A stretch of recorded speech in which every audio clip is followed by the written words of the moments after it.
ओम दुम दुर्गाय नमः। इस साल की चैत्र नवरात्र 30 मार्च से शुरू हो रही है और इसकी समाप्ति हो रही है 6 अप्रैल को। इस साल की नवरात्रि की आरंभ रविवार से हो रही है और समाप्त भी रविवार से हो रही है। तो इस बार माता हाथी पर बैठकर आएंगी और जाएंगी, और जब हाथी पर माता बैठकर आती हैं तो इस रूप में माँ अपने सभी भक्तों की सारी इच्छाएं की पूर्ति करती हैं।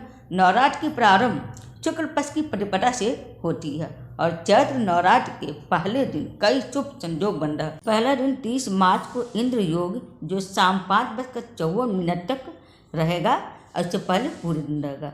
उसी दिन सर्वार्थ सिद्धि योग भी शाम को 4:35 से लेकर 6:12 तक रहेगा। तो इस वक्त घट स्थापना बहुत ही शुभ फल देने वाला और माँ दुर्गा की कृपा से आप सबका बिना किसी रुकावट के सारे काम पूरे हो जाएंगे।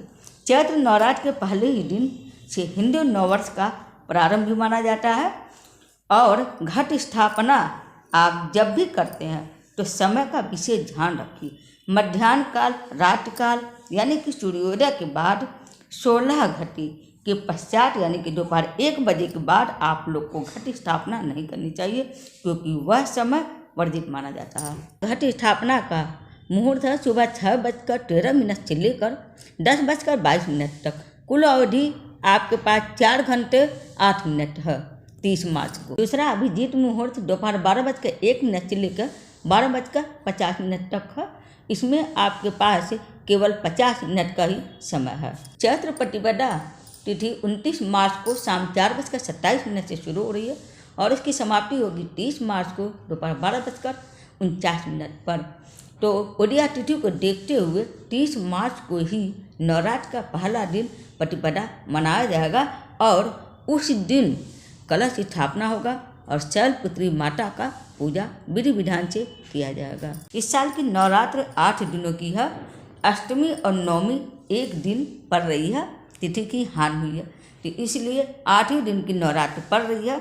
7 अप्रैल को इस साल पारण हो। नवमी तिथि की शुरुआत हो रही है 5 अप्रैल को शाम 7:26 से और 6 अप्रैल को शाम 7:22 पर समाप्त हो जाएगी नवमी तिथि। इसके बाद से 10वीं तिथि लग जा रही है। हर साल चैत्र शुक्ल पक्ष नवमी तिथि के दिन राम जी की जयंती मनाई जाती है। उसी दिन राम जी का जन्म हुआ था। दोपहर में 12:24 का समय माना जाता है राम जी का जन्म का।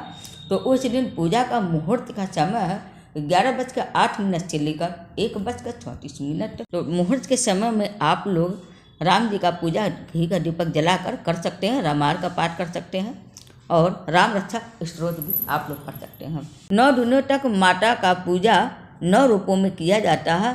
पहला उनका शैलपुत्री, दूसरी ब्रह्मचारिणी, तीसरी चंद्रघंटा, चौथी कुष्मांडा और 5वीं स्कंद माता, फिर 6ठी कात्यायनी और 7वीं कालरात्रि और 8वीं महागौरी और 9वीं सिद्धिदात्री मैया। इन 9 दिनों में इन माताओं का पूजा होता है। 9 रूपों में माँ दुर्गा का ही है, 9 रूप ही है और इनको भोग भी अलग अलग तरीके से चढ़ाया जाता है। माँ शैलपुत्री के दिन घी चढ़ाया जाता है और ब्रह्मचारिणी मैया को शक्कर, चंद्रघंटा माता को दूध और दूध से बना हुआ मिठाई उनको भोग लगाया जाता है। कुष्मांडा माता को कद्दू और पेठा चढ़ाया जाता है। हरी इलायची भी उनको चढ़ाई जाती है। उसके बाद स्कंद माता को केला, कात्यायनी माता को शहद, कालरात्रि माता को गुड़ और महागौरी माता को नारियल। उसके बाद सिद्धिदात्री माता को आप लोग पूरी हलवा जो भी कन्या को पूजन के लिए बनाती हैं वही आप लोग भोग लगा दीजिए। माता उसी से संतुष्ट हो जाती है। नवरात्रि में माता का पूजा करने से घर में सुख, शांति, समृद्धि की प्राप्ति होती है और माता का पूजा करने से घर में आरोग्यता की भी प्राप्ति होती है। तो पहले दिन आप माता को जब आने का समय हो तो आप लोग एक दिन पहले से ही घर के दरवाजे पर एक तरफ सरसों के तेल का, एक तरफ घी का दीपक जला कर आप लोग रात को उसके बाद रख दीजिएगा। घट स्थापना की विधि और कन्या पूजन और पारण इस सब के बारे में मैं अगले वीडियो में डालूंगी, तो आप सब लोग मेरे वीडियो को ज़रूर देख लीजिएगा। तो उम्मीद करती हूँ आप सबको मेरा वीडियो पसंद आया होगा। माँ दुर्गा आप सबका कल्याण करे। तो बोलिए हर हर महादेव।